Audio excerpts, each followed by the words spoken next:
Sinampahan ng kasong paglabag sa Republic Act 9147 o Wildlife Act ng Palawan Council for Sustainable Development Staff ang isang Taiwanese at national at isang Pilipino makaraang sa Korte noong September 24, 2025 sa State Palawan dahil sa kanilang pagmamayari ng malaking bilang ng mga lobster na walang kaukulang permit mula sa PCSS.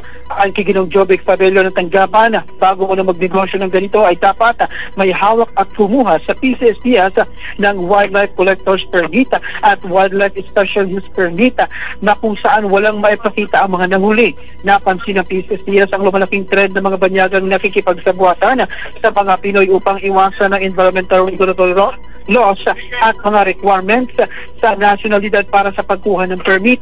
Ang ganitong iligang bulong gawain ay ibanta sa maayos sa paggamit ng likas na yaman ng Palawan at sumisira sa framework ng batas ng bansa. Naigpit na pinanalahanan ng PCSDS ang publiko laban sa pag-iwas sa mga batas, pangkapaligiran at mga nationality requirement kung saan tiniyak ng ehensya na manatili silang matatag sa kanilang tungkulin na ipatupad ang nasabing batas.